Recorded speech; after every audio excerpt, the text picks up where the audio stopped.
పాపం చేశాడు అనుకున్నావా? మనం ఏం చెప్పాం? క్రీస్తు వైపు చూడాలి. క్రీస్తు వైపు చూసినప్పుడు ఆయన ఏం చేస్తున్నాడు? ఇప్పుడు నీ పాపం అంతా నా మీద ఉంది అన్నాడు. ఏమన్నాడు? నీ పాపం నేను సిలువలో మోసాను. అక్కడ నుంచి ఏం పొందుకుంటాడు? కనికరం, క్షమాపణ. 8 ఉంటుంది రోమా 8.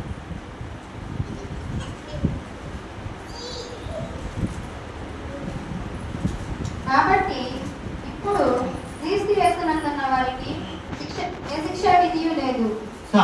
ఏమన్నాడు ఇక్కడ? కాబట్టి ఇప్పుడు క్రీస్తు యేసునందున్న వారికి శిక్ష విధి. దేవుడికి తప్పు అని చెప్పడు, కానీ ఏం లేదు? శిక్ష. అలాగే నీ తప్పును అలా వదిలిపెడతాడు అనుకున్నావా? లేదు, నలగబొట్టు పెడతాడు. హల్లెలూయా, హల్లెలూయా. దేవుడు ఏం చేస్తాడు? నలగొడతాడు. అంత ఈజీగా బయటకు వస్తాం అనుకున్నావా? కాబట్టి కానీ ఇక్కడ ఏమంటున్నాడు? ఏం లేదన్నాడు.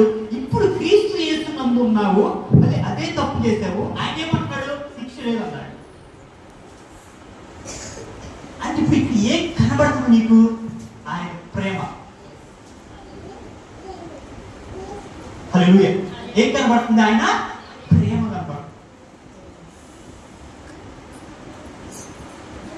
ఆయన నేను చేసిన తప్పుకి ఆయన శిక్ష అనుభవించాడు అని ఎప్పుడైతే నీకు అర్థం అవుతుందో ఏం చేస్తావు? దానికి బయటకు వస్తావు.